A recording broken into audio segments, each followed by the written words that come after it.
Samuel. Como o Moisés já falou, eu trabalho no Axê.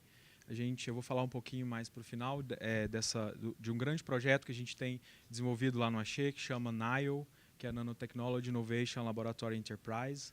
É um laboratório de pesquisa, é o primeiro dentro da iniciativa privada no Brasil em nanotecnologia. É em parceria com a indústria farmacêutica chamada Ferring, que é uma indústria sueca com sede na Suíça. E eles são um dos grandes nomes do mundo em reprodução humana, em peptídeos. Então, o Axê já havia vindo de uma parceria com essa companhia em alguns outros projetos, e em 2016 iniciou-se então esse projeto em nanotecnologia. O ano passado, eu vou falar um pouquinho depois na apresentação aqui, em 2017 foi inaugurado esse primeiro laboratório, a primeira iniciativa da Ferring em pesquisa no Brasil e no hemisfério sul do globo. Então, a gente tem aí agora o início das atividades, e aí eu queria contar um pouquinho para vocês o que é nanotecnologia, só para fazer um alinhamento, tamanho, qual seria a dimensão de uma nanopartícula, né? E o que ela poderia trazer, o que a gente já tem no mercado, o que a gente tem em pesquisa na área acadêmica e o que a gente vai estar fazendo na indústria hoje, o que a gente quer fazer na indústria hoje no Brasil, ainda está bem iniciante. Como eu falei para vocês, esse laboratório é o primeiro na iniciativa privada, então a gente ainda está no comecinho para daqui a pouco submeter alguns projetos aí para o Gustavo e para a Anvisa fazerem essa avaliação, que eu achei muito oportuno esse convite. Agradeço o Moisés por isso e pela assertiva, pela oportunidade da gente poder estar conectando. Eu acho que é assim mesmo que, como o Gustavo terminou a fala dele, eu acho que eu quero começar a minha, que eu acho que é assim que a gente vai conseguir fazer inovação no Brasil, é junto, universidade, academia, os aspectos regulatórios disso, e eu acho que de agora para frente o mundo é cada vez mais conectado, né? Então a gente trabalha junto, não existe mais o eu e sim o nós. Quando a gente está falando de inovação, ninguém inova sozinho. Para a gente inovar, a gente precisa de um conhecimento multidisciplinar e todo mundo trabalhando junto para que a gente consiga algo mais promissor. Tá bom. Então, a gente teve um problema.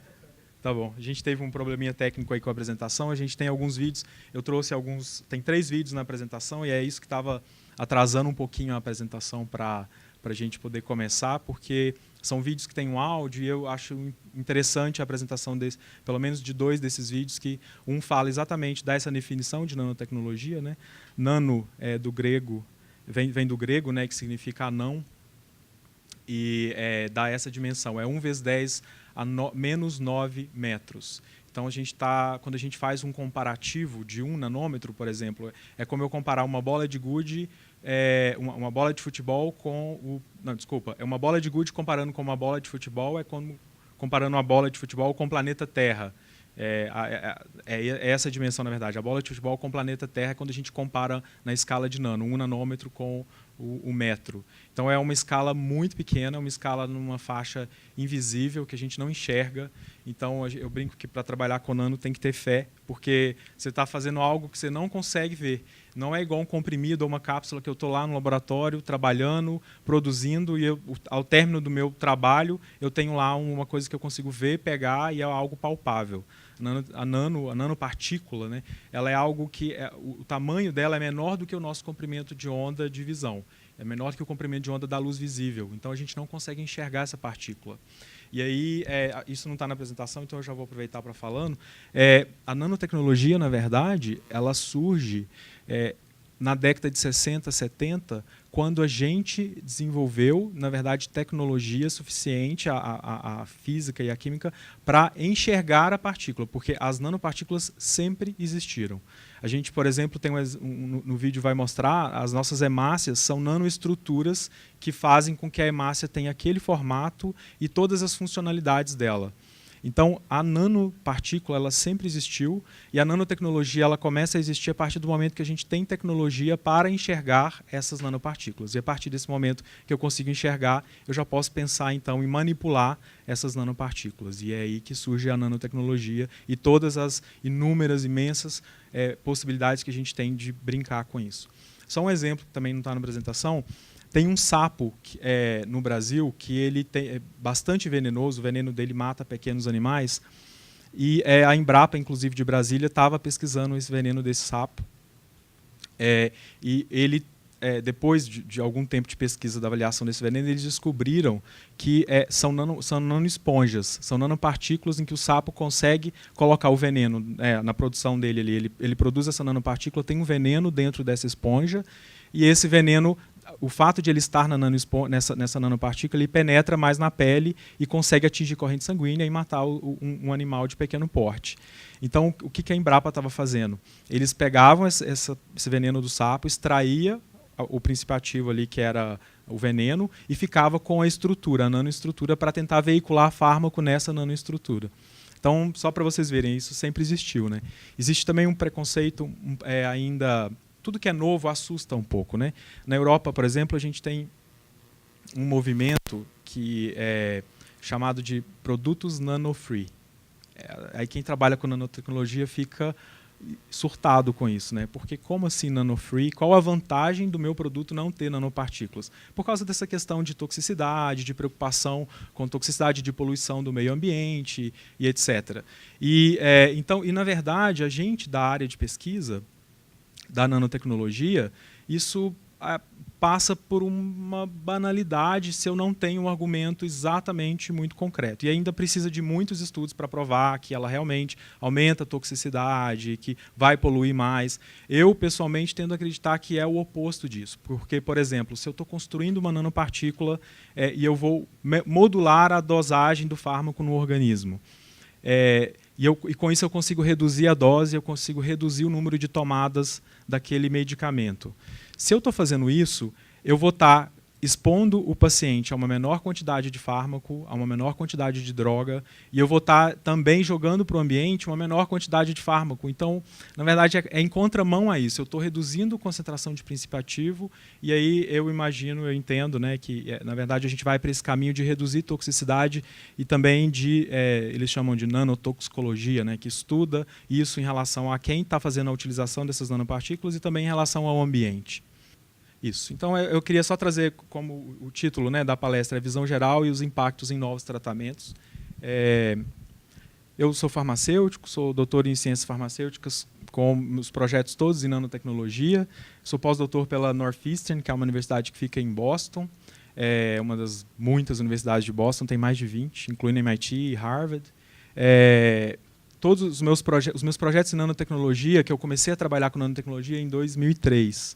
Estava no começo da faculdade ainda, com esses projetos em nanotecnologia, e eu me apaixonei pela área porque eu vi a grande possibilidade que existe de mudar o mundo mesmo. Eu acho que vai fazer parte dessa nova revolução que é a indústria 4.0, aí, que tem todo mundo falado. Eu acho que a nanotecnologia vai ter um papel muito importante e influente nisso.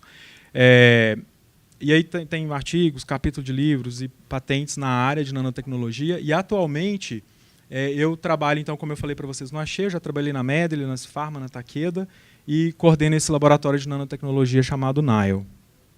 Nano é do prefixo grego para não, né? E aí a escala é 10 a menos 9 metros. E aí, para ilustrar um pouco mais para vocês, porque nem todo mundo é da área, nem todo mundo está assistindo é da área, e mesmo quem é da área tem um pouco ainda de dificuldade de mensurar a nanopartícula, porque quem é da área de desenvolvimento farmacêutico mesmo tem difícil, porque não é uma coisa que a gente vê na faculdade. Então, a gente vai ver isso na pós-graduação, quem quer se especializar. Então, é uma área muito nova no mundo inteiro, né? Na área de pesquisa tem muita coisa sendo buscada. Então, eu trouxe um vídeo aí só para ilustrar um pouquinho para vocês.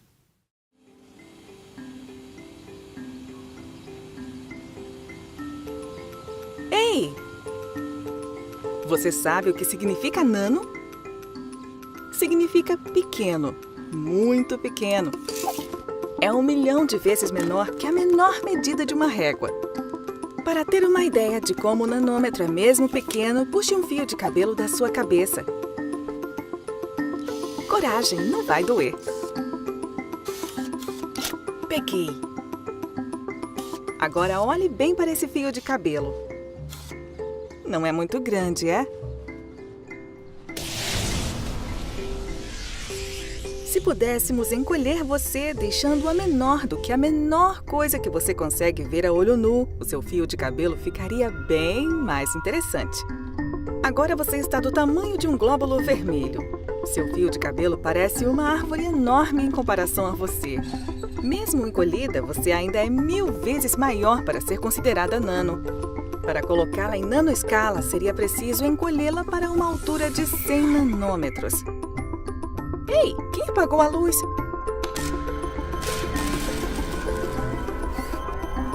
Você está menor do que o comprimento de onda de luz visível. Você está praticamente invisível. Para essa demonstração, vamos acender algumas luzes. Desse tamanho, o glóbulo vermelho é 1000 vezes maior do que você. Ele parece um estádio enorme. Bem-vindo à nanoescala. Você poderia segurar um vírus da gripe comum com as mãos sem muito esforço. O rinovírus tem apenas cerca de 30 nanômetros e fica praticamente impossível de ser visto ao lado de um glóbulo vermelho. Um glóbulo vermelho é grande demais para ser considerado nano, mas ele é composto de diversos tipos de nanomateriais. Se olhar bem de perto, você verá que as paredes externas das células são estabilizadas por um esqueleto de proteína em um tipo de rede flexível. As barras e conectores que formam esta rede são consideradas parte de um nanomaterial. Sem essas nanoestruturas de reforço, a célula seria bem mais frágil e muito menos flexível. Ela não teria a chance de sobreviver no seu corpo. Tudo é composto de nanomateriais. Nanomateriais são uma organização de moléculas e átomos que, quando combinados, criam um elemento estável que pode formar materiais e estruturas bem maiores e mais complexos, incluindo este minúsculo fio de cabelo. Aposto que você nem imaginava que tinha tanta coisa nesse espaço minúsculo. Então, comparando, a nanopartícula é do tamanho de um vírus. Então, se um vírus da gripe, por exemplo, tem 30 nanômetros. Então, quando eu estou falando na escala, por exemplo, de 1000 nanômetros, não é mais, acima de 1000 nanômetros, não é mais nanotecnologia. Então, nanotecnologia, para a gente da pesquisa, é tudo abaixo de 1000 nanômetros. Tem um ICH que padroniza isso, que aí o mundo inteiro segue e que eu comecei a falar em relação a legislação na Europa, né? Legislação não, desculpa, a essa questão do nano-free na Europa, e aí existe uma padronização por esse ICH que eles consideram que nanotecnologia são todas as partículas menores do que 100 nanômetros. Então, se eu estou trabalhando na escala entre 100 e 1000 nanômetros, eu posso ter alguns benefícios da nanotecnologia e eu não preciso, pelo menos de acordo com esse ICH, não é considerado nano, né?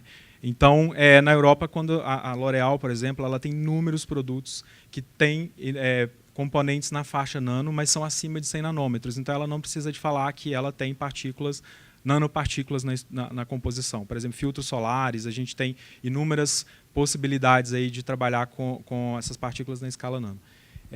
Pode passar para o próximo, então? E aí que eu queria contar para vocês. Então, onde a gente tem nano hoje? A gente tem nano hoje em inúmeras áreas. A gente tem nano na química, na física, na engenharia, e aí, por exemplo, na informática. Então, por exemplo, isso aqui, não sei se está dando para vocês verem, mas é uma tinta da Sherwin-Williams. Nessa composição dessa tinta, tem um pigmento que é de tamanho nano. E esse corante ele inibe o crescimento de bactérias e fungos. Então, mas por que eu queria uma tinta com nanopartículas, pigmentos no tamanho nano? Eu reduzo a concentração, então eu tenho aí uma questão de ganho econômico, porque eu preciso de menos corante nessa tinta. E essas nanopartículas, como elas inibem o crescimento de micro-organismos, essa tinta é muito utilizada em hospitais, em áreas em que eu quero ter uma menor contaminação. Então, a Sherwin-Williams está ganhando rios de dinheiro com essa tinta, tem nanotecnologia, né, na composição dessa tinta, e esse é um dos objetivos. Todo mundo tem nanotecnologia na ponta dos dedos aí. Todo mundo que tem um celular que é touch, com essa tecnologia AMOLED, né, o OLED, ela tem essa tecnologia embarcada. Quando a gente está falando dessas novas pilhas e baterias que têm uma durabilidade muito maior e que têm um tamanho muito menor, a gente também tem nanotecnologia, é uma outra área muito explorada. Esse produto que é muito legal, isso é um lubrificante de carro. as pessoas também podem perguntar por que eu tenho um lubrificante de carro com nanopartículas. Aqui eu tenho nanopartículas de ferro, no início foram nanopartículas de diamante, de ouro. Eu peguei um Uber outro dia e aí o motorista do Uber, ele falou, o que você faz? E aí a gente conversando, e eu falei, trabalho com nanotecnologia. Ele foi perguntando e eu acabei falando. Aí ele falou, eu trabalhava como vendedor, eu vendia um lubrificante de carro que tinha nanotecnologia. Eu falei, é? E aí ele me citou esse produto. E ele me contou toda a história que eles vendiam como marketing para esse produto e realmente é sensacional. Apesar de serem nanopartículas de diamante, por exemplo, é tão pequena a quantidade que isso não tem um custo tão relevante para esse lubrificante. E nesse caso, o que o lubrificante faz? Eu vou detalhar só para vocês verem o potencial disso numa coisa super simples. O lubrificante, na vida útil dele dentro do motor, o lubrificante são óleos, né, são graxas. O motor, durante o funcionamento, ele vai gerando vários pontos de fricção e ali vai acumulando óleo, e isso faz com que os próximos lubrificantes tenham menos efetividade e o motor vai perdendo a vida útil, né, durante o seu uso por conta desse acúmulo de gordura e de graxa, de gordura do lubrificante. Essas nanopartículas que estão embarcadas nesse lubrificante, quando eu coloco esse lubrificante no motor, ela começa a se acumular nessas frestas formadas e impede a formação dessas placas de gordura. Então eu tenho um lubrificante que ele é muito mais eficiente, que eu preciso de trocar muito menos vezes, eu aumento a vida útil do motor e preciso de ter uma menor quantidade de lubrificante sendo trocado com frequência. Então é uma coisa simples, tem nanotecnologia que a gente usa aí. Esses computadores novos, ultra finos, esse material são nanofibras, muitos dos materiais são nanofibras de carbono, que tem uma resistência imensa. Então a gente tem também empregabilidade na informática, por exemplo, e nos processadores. Os novos processadores e os futuros, todos têm e terão nanotecnologia. Isso faz com que a gente consiga ter tamanhos reduzidos e maior eficiência também. E na área que a gente tem menos nanotecnologia, eu trouxe alguns exemplos muito aleatórios para vocês, e na área que a gente tem menos uso de nanotecnologia, quando a gente compara com as outras, é na biologia e na medicina. Hoje com produtos no mercado, quando eu me refiro a isso. Então, e aí nessa área farmacêutica, né, tem um conceito aqui, mas pode passar para o próximo, acho que a gente não precisa falar. E aí na área farmacêutica, eu teria... os principais carreadores, existem inúmeros carreadores que a gente pode chamar, inúmeros tipos de nanopartículas, né? E eu poderia aqui descrever algumas que são as principais usadas. Isso aqui é bastante técnico, mas eu vou só mencionar para vocês, que são as principais. Quando vocês virem produtos farmacêuticos com nanotecnologia, vai ter alguma dessas partículas aqui. A primeira, que é a mais famosa, são lipossomas. Tem um grande produto no mercado que eu vou mostrar daqui a pouco. Então ele foi descoberto na época, as pessoas estavam mimetizando a membrana celular, fazendo pesquisas em laboratório para desenvolver membrana celular, para mimetizar a membrana celular, para fazer alguns testes, e descobriram por acaso que isso formavam vesículas e era possível então eu veicular coisas nessas vesículas. E aí foi descoberto e proposto então os lipossomas. As nanopartículas poliméricas, a composição dela, como o próprio nome já diz, é feita de polímeros. Lá os lipossomas são feitos de lipídios, bicamadas lipídicas, semelhantes com a bicamada da célula, né, da composição celular. São partículas de baixíssima toxicidade e muita afinidade com o meio biológico por causa disso. As micelas poliméricas, as nanopartículas lipídicas, que aí aqui tem um mundo, envolve nanoemulsões, nanopartículas lipídicas sólidas, é um mundo aqui também, tem 4 ou 5 possibilidades dentro das nanopartículas lipídicas. Nanopartículas de ferro, eu vou mostrar para vocês que tem um produto no mercado já com nanopartículas de ferro nos Estados Unidos. Nanopartículas de ouro. O ouro, eu lembro que quando eu fiz a faculdade de farmácia, eu tive um professor de farmacologia que ele dava um módulo, ele era bem assim, velhinho já tinha aposentado, todo mundo adorava ele, era um dos melhores professores que eu tive na faculdade, e ele adorava falar do ouro numa disciplina de antibiótico terapia. No passado, o ouro era usado como um antibiótico, porque ele inibe o crescimento de bactérias e de alguns micro-organismos. Então, ele adorava falar das nanopartículas de ouro. E quem diria que hoje a gente volta de novo com o ouro agora numa outra escala. O ouro nas nanoescalas, dependendo do tamanho, ele varia completamente de cor. Então a gente tem azul, a gente tem amarelo, a gente tem vermelho. Então a gente tem uma gama de cores do ouro variando de acordo com o tamanho. Nanopartículas de sílica e nanocristais. Eu vou falar um pouquinho também de nanocristais e nanopartículas lipídicas mais para frente. E aí, então... Quando a gente está falando aí na área farmacêutica, aí eu englobo também a área, na verdade, cosmética, a gente já tem no mercado, inclusive a gente tem um case no Brasil, que é o fruto de uma parceria da universidade, da URGS, Universidade Federal do Rio Grande do Sul, com a Biolab, que é o primeiro produto de nanotecnologia, que é o Photoprot, que é um protetor solar.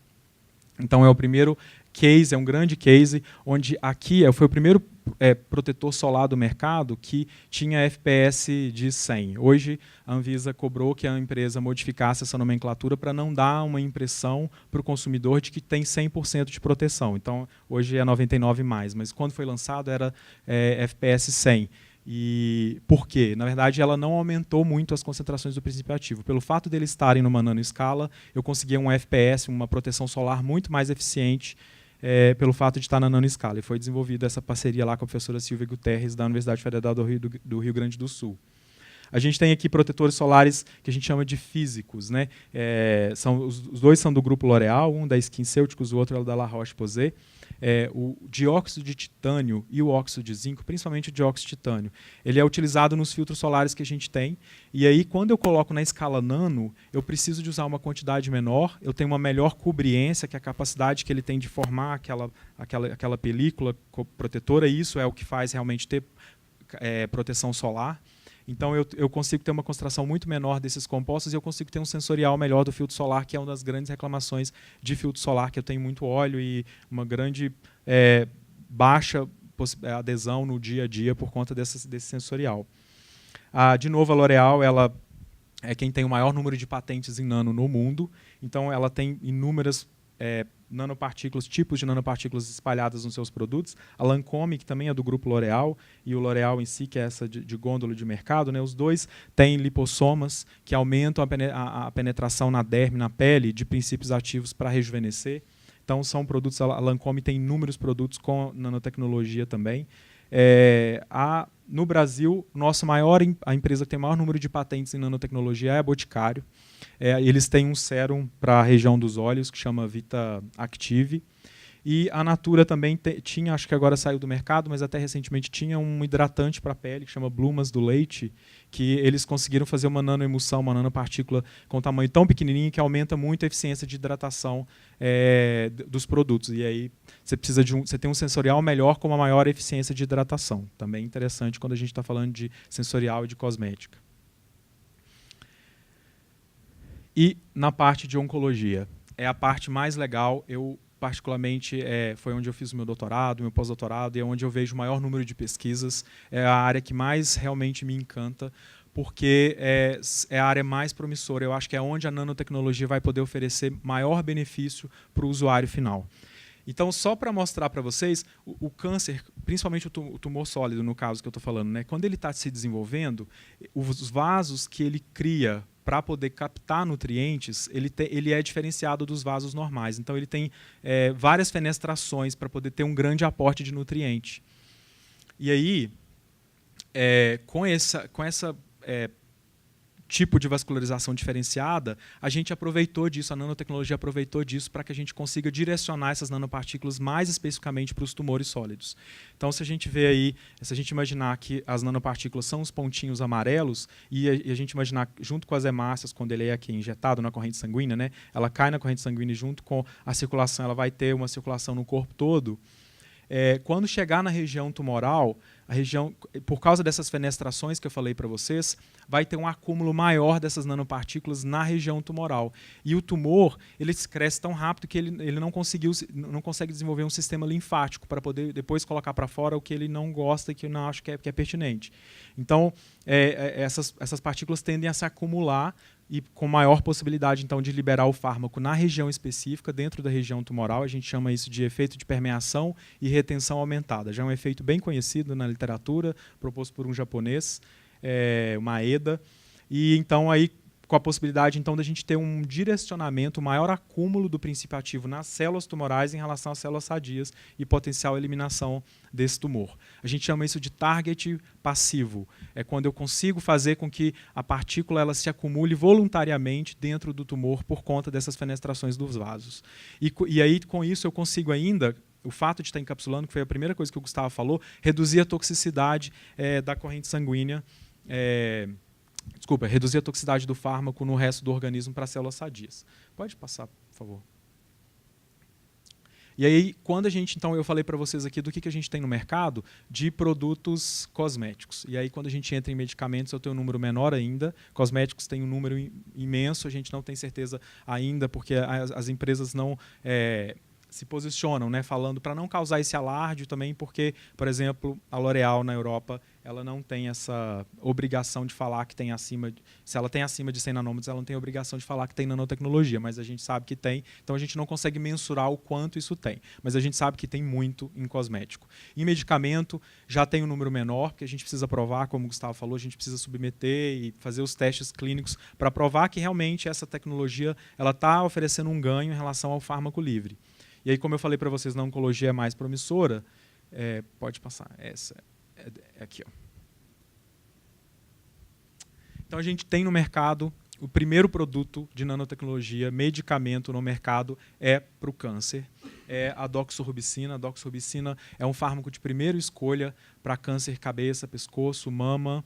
É um fármaco extremamente cardiotóxico. Existem relatos na literatura de que o paciente faz o tratamento com a doxorubicina, cura o câncer e depois precisa fazer um transplante cardíaco por causa dessa cardiotoxicidade. Então, é bastante impactante o uso da doxorubicina e, por causa disso, desenvolveram esse primeiro medicamento lipossomal, como eu mostrei para vocês aqueles tipos de nanopartícula lá, o Doxil, que é o grande case no mundo, a nanopartícula é um lipossoma, o fármaco, então, eles conseguiram reduzir para menos de 10%, eu consigo reduzir em 10 vezes a toxicidade da doxorubicina quando ela está no lipossoma. Então, é um case de sucesso, muito impactante. Hoje, o Doxil ele é mais indicado para câncer refratário, então, para quem já tem reincidiva do câncer, e também para pacientes com problemas cardíacos já conhecidos e que precisa de usar a doxorubicina porque não tem outra opção. A gente tem o Miosset, que é um similar, e aí o Doxil vai evoluindo, né? A partícula, para ela não ser eliminada rápida do corpo, a gente tem algumas estratégias para fazer com que ela não seja eliminada rápida do corpo. E aí uma dessas estratégias, a gente chama de pegilação. Eu coloco um composto ao redor dessa nanopartícula que impede com que ela seja eliminada rápida do corpo. Então, essa é uma estratégia, e aí uma evolução, né, dessa nanopartícula, desse lipossoma, é o lipossoma pegilado. E aí isso faz com que ele fique mais tempo circulando no organismo, ele não seja eliminado e tenha maior potencial de chegar na região tumoral e se acumular ali. Tem também outros detalhes dessa pegilação, mas eu não vou entrar em detalhes, que é a parte técnica e fica too much, e a gente tem algumas coisas para falar rapidamente aqui. Esse é o Nanotherm, que é um medicamento vendido nos Estados Unidos. Muito interessante, eu falei para vocês das nanopartículas de ferro. Nesse caso, ele é injetado na corrente sanguínea, e aí o paciente com câncer, eu aplico na região tumoral onde está o câncer, eu aplico, são nanopartículas de ferro no tamanho nano, eu aplico um campo magnético naquela região depois que eu injetei no paciente, e aí as partículas tendem a se acumular naquela região por causa de uma atração do campo magnético externo que foi aplicado naquela região tumoral. Depois de algum tempo padronizado isso e etc., eu aplico um oscilamento desse campo. Então, oscilando esse campo, eu consigo fazer com que essas partículas que estão ali dentro comecem a se movimentar e gera calor. E esse calor, para a célula tumoral ela é mais sensível à variação de temperatura do que a célula sadia. Então, quando eu faço isso, eu começo a ter uma redução, um aumento da temperatura local, que não é o suficiente para matar as células sadias, mas é o suficiente para matar as células tumorais. E aí eu começo a ter uma morte específica de células tumorais em relação, quando eu comparo com as células sadias, e eu começo a ter, ainda não é um medicamento, é um medicamento de uso concomitante com outras quimioterapias, né, adjuvante, mas bastante promissor. E aí tem inúmeras pesquisas já, inúmeras pessoas no mundo inteiro trabalhando com essas nanopartículas de ferro, porque o que as pessoas querem? Colocar outras moléculas junto com essa nanopartícula de ferro, para que quando eu faça isso, eu não cause só um aumento de temperatura. Esse aumento tem até uma terapia chamada magnetohipertermia, que é esse aumento de temperatura pela oscilação do campo magnético dessas nanopartículas. Então, hoje tem muita coisa na literatura descrevendo isso. associação com fármacos e moléculas na superfície dessa partícula para que eu tenha um efeito duplo, né, ou triplo. E aí também tem aqui um case muito famoso, que é o fenofibrato da Abbott, a dose usual do fenofibrato, que é para tratar dislipidemia, para tratar colesterol, hipercolestelemia. O fenofibrato, a dose é 200 miligramas. Aqui a gente tem 145. Aqui eles colocaram nanopartículas de fenofibrato. Fenofibrato é um fármaco de classe 4. Existe uma classificação biofarmacêutica que é 1, 2, 3 e 4. A classe 4, com perdão da palavra, mas assim, são os fármacos que é muito difícil, é um diabinho para a gente trabalhar quando a gente está falando em desenvolvimento farmacêutico, porque são moléculas de baixa solubilidade e de baixa permeabilidade. É muito difícil trabalhar com essas moléculas porque a gente precisa geralmente de várias estratégias para fazer com que o fármaco saia do comprimido, seja liberado, seja absorvido. E aí, nesse caso, eles fizeram nanopartículas, nanocristais desse fenofibrato e a dose caiu para 145 e eliminou completamente a interação com o alimento. Então, é muito interessante quando a gente está falando aí de redução de dose, redução de tamanho de comprimido, aumento de compliance do paciente. Então, é bastante interessante. Redução de custo para a empresa se esse processo de redução da partícula não for caro, porque eu estou reduzindo quase a metade da concentração de fármaco aqui. E um dos cases também muito famosos, aí saindo um pouquinho, né, eu falei de 3 opções aqui para câncer, e esse para hipercolestelemia, e o Ambisome, que é anfotericina B. A anfotericina B ela é usada principalmente no Brasil para infecções fúngicas, né, sistêmicas. O paciente hospitalizado precisa de uma ingestão lá, precisa de ser administrado via parenteral, e também para casos de leishmaniose. É um dos fármacos mais importantes para o tratamento de leishmaniose. A anfotericina B é extremamente tóxica para os rins e os pacientes, às vezes, não podem usar a anfotericina por causa de problema renal.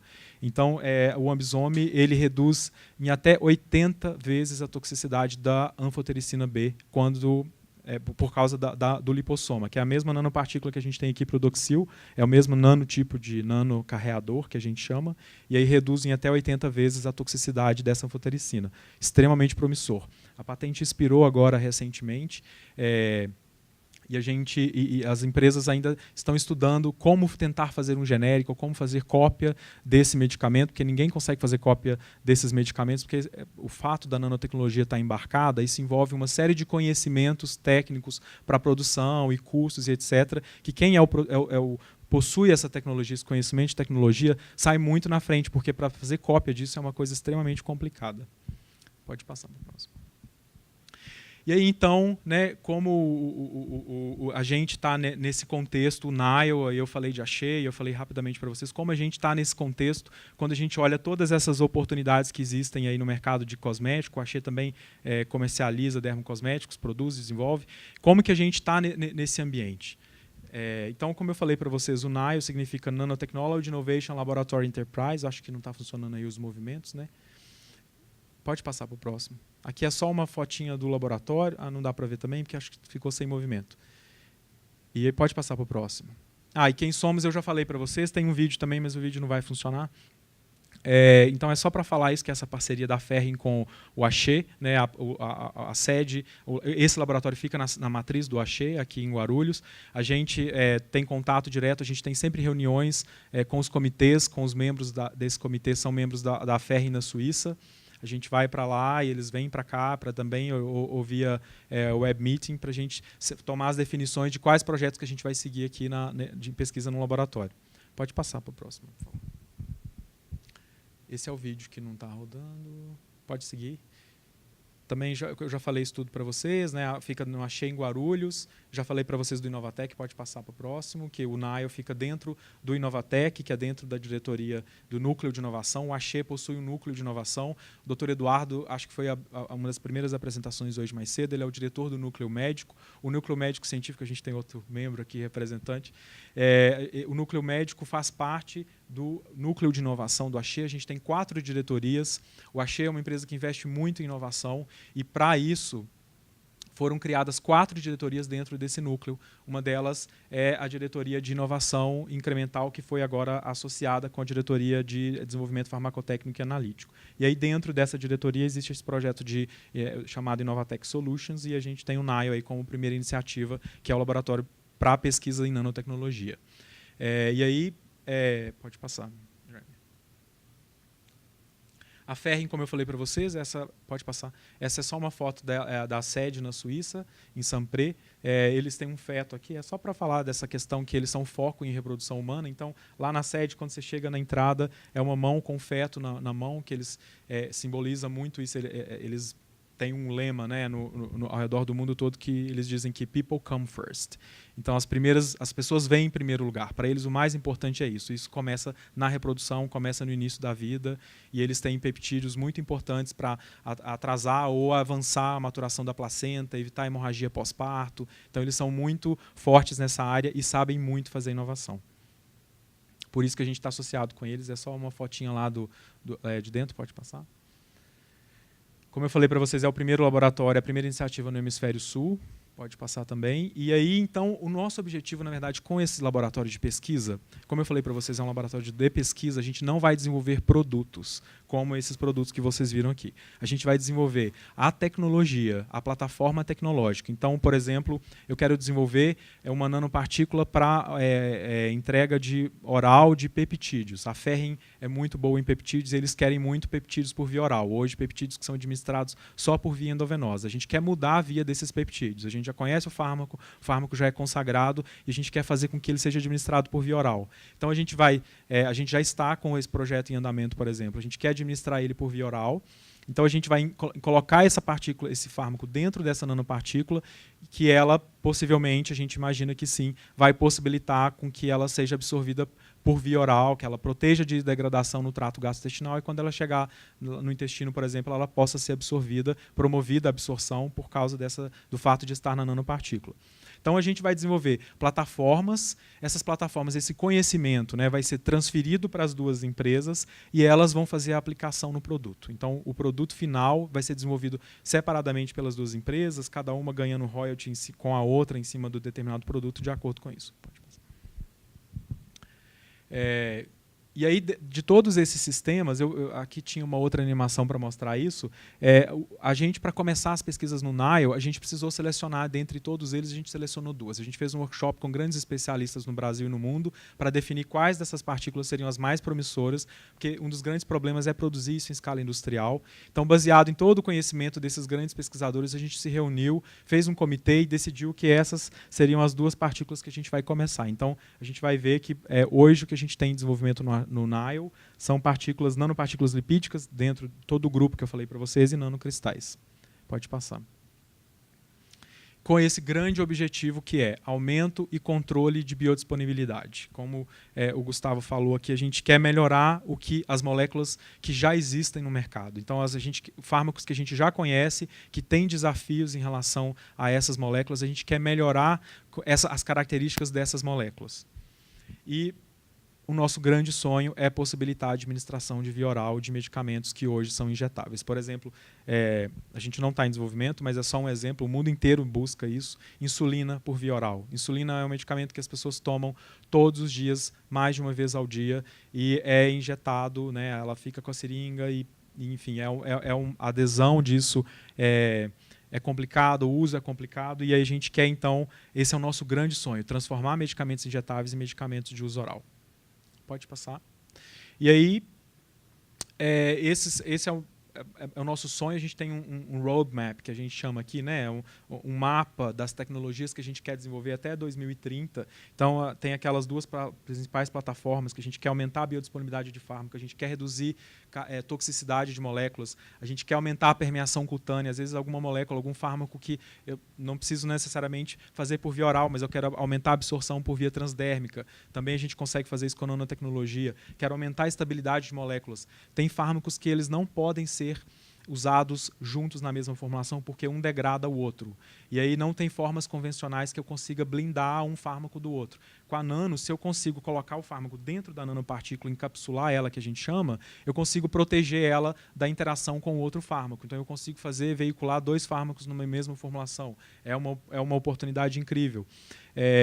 Melhorar a solubilidade de fármacos de baixa solubilidade. Eu consigo brincar com com esse controle da liberação também, além de melhorar a solubilidade, fazer com que o fármaco, por exemplo, eu posso criar uma partícula que, quando ela chega no intestino, ela tem uma mucoadesão e ela fique lá durante um bom tempo, ela faça uma adesão no intestino e ela fique durante um tempo liberando o fármaco, eu consigo ter esse controle.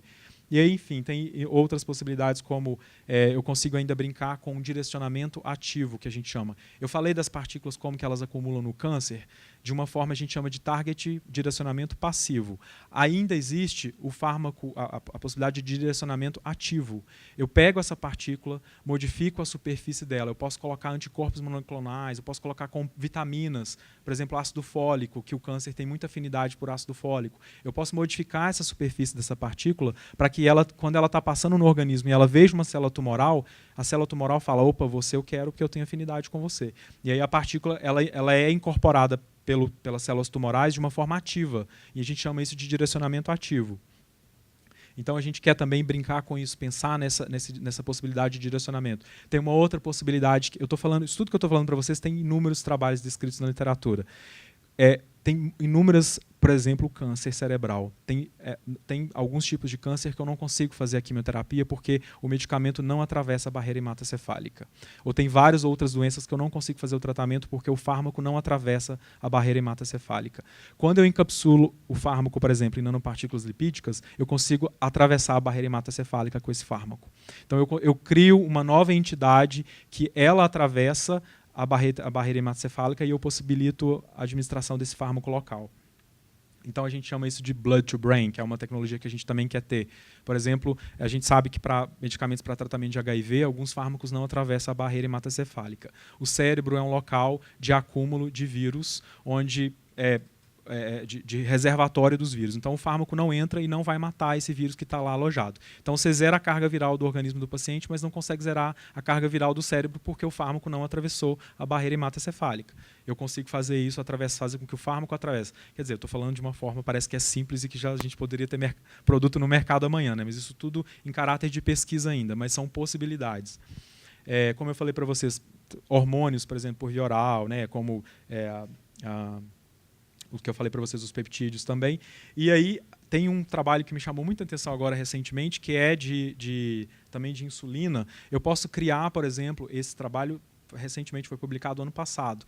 Eu posso fazer a insulina nanoencapsulada e fazer um depô. O que é um depô? É um depósito. Faço um depósito intramuscular ou subcutâneo, em que quando a minha insulina, a minha glicose aumenta na corrente sanguínea, esse depósito ele é acionado e começa a liberar insulina. Então seria um depósito inteligente que responde à glicemia no sangue.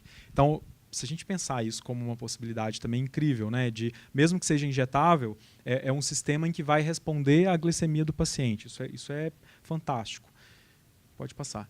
E aí, quando eu estou falando de futuro, aqui eu estou falando de se eu tivesse ficado na área acadêmica, era o projeto que eu estaria trabalhando hoje, porque hoje quem está na área acadêmica é o que está todo mundo fazendo e é o que todo mundo que trabalha com nano sonha, que a gente tenha carreadores multifuncionais. Então, eu estou falando aqui, o que eu falei para vocês lá no início, daquelas nanopartículas, de aumentar a estabilidade, etc., aquilo já existe, a gente já tem produto no mercado. Então, quando eu estou falando de futuro, o que a gente pode esperar por vir, são carreadores com mais de uma função, como eu falei para vocês, aquelas nanopartículas de ferro que eles querem fazer magnetohipertermia junto com o fármaco. Então, o nanocarreador ideal seria um nanocarreador em que eu pudesse ter mais de um fármaco encapsulado. Se eu estou falando de câncer, por exemplo, é muito interessante que eu tenha, por exemplo, duas moléculas, em que essa foi até a minha tese de doutorado, a gente tenha duas moléculas e eu faço um delivery local ali para a célula tumoral de duas moléculas ao mesmo tempo. Então elas vão ter, porque fármacos têm farmacocinéticas diferentes. Se eu tenho essa situação, onde eu tenho um encapsulamento de duas moléculas, eu começo a ter uma farmacocinética muito semelhante das duas moléculas e consigo fazer uma entrega local dessas duas moléculas. Então, eu posso falar de co-encapsulação de fármaco. É uma função a mais para essa nanopartícula. Se eu estou falando aqui eu posso colocar as nanopartículas magnéticas junto aqui encapsulando, para ter aquela história da magnetohipertermia que eu falei para vocês. Posso criar sistemas que respondem à alteração de pH. Isso também já existe na literatura, também foi um alvo do nosso projeto. A partícula, quando ela chega num pH mais baixo, ela começa a se desfazer, e aí eu libero o fármaco. Por exemplo, processos inflamatórios, eu tenho um pH mais baixo. Processos infecciosos, eu tenho um pH mais baixo. Dentro de estroma da região tumoral, eu tenho um pH mais ácido, eu tenho um pH mais baixo também. Eu consigo criar sistemas que respondem a esses pHs. Então, quando a nanopartícula chega nessa região que tem um pH diferenciado, ela se desfaz ou ela começa a liberar o fármaco. Então, pH sensibilidade. A pegylação que eu falei para vocês, para aumentar o tempo de circulação na corrente sanguínea. Posso ter um peptídeo de penetração. Lembra essa história que eu falei para vocês da partícula que ela pode atravessar a barreira hematocefálica?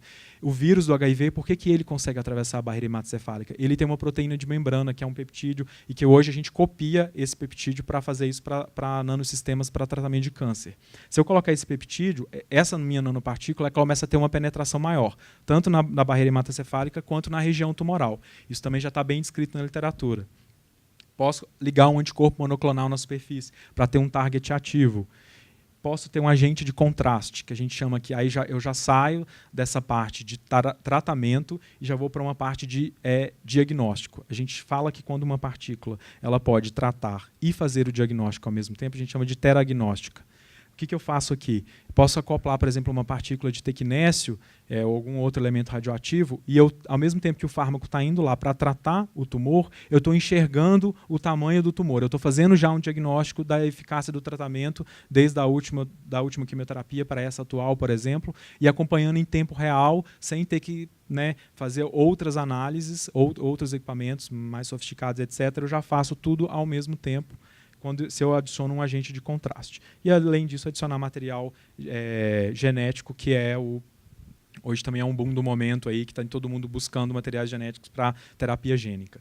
Então, quando eu penso no nanocarreador para o futuro, eu penso no nanocarreador que englobe, talvez não todas essas funções, mas essas funções talvez combinadas. Então, quando a gente está desenvolvendo hoje um carreador, eu já tento colocar mais de uma possibilidade de combinação de ação aqui no nanocarreador. Esse, sem dúvida, é o futuro das nanopartículas multifuncionais, em que elas exerçam mais de uma função ao mesmo tempo. Isso é bastante complexo em termos de prova científica depois, fazer estudos clínicos, enfim, a aprovação disso pelos órgãos reguladores, então é mais desafiador. Mas, como pesquisador, esse é o nosso sonho e é aqui que a gente quer chegar. E aí, como diria o mestre Yoda, always in motion is the future. O futuro está sempre em movimento. A gente que cria o futuro de acordo com o nosso presente. Então, a única coisa que a gente tem é o nosso presente. Aí eu quero só deixar essa mensagem aí, falando que se a gente não começar a fazer nanotecnologia no Brasil, se a gente não começar a se juntar e não começar a juntar esforços, a gente não vai chegar à inovação que a gente gostaria, que a gente merece. Aí eu deixo aí meus contatos. E aí, só para finalizar também, falando do NILE, o objetivo do NILE, além de desenvolver plataformas tecnológicas, como eu falei para vocês, baseadas em nanotecnologia, etc., a gente também tem o objetivo de funcionar como um hub, de conectar a indústria e a universidade. A gente hoje a gente tem possibilidades de, por exemplo, pós-doutorandos, alunos de universidade virem para ficar um tempo com a gente dentro do laboratório e a gente indo para a universidade também, fazendo parcerias em projetos e trocando conhecimento para que a gente possa aproximar a universidade da academia. Esse é um dos grandes objetivos também do NILE, funcionar como um hub para troca e união de esforços. Agradeço vocês. Sei que foi meio longo, mas me empolguei aqui. Obrigado.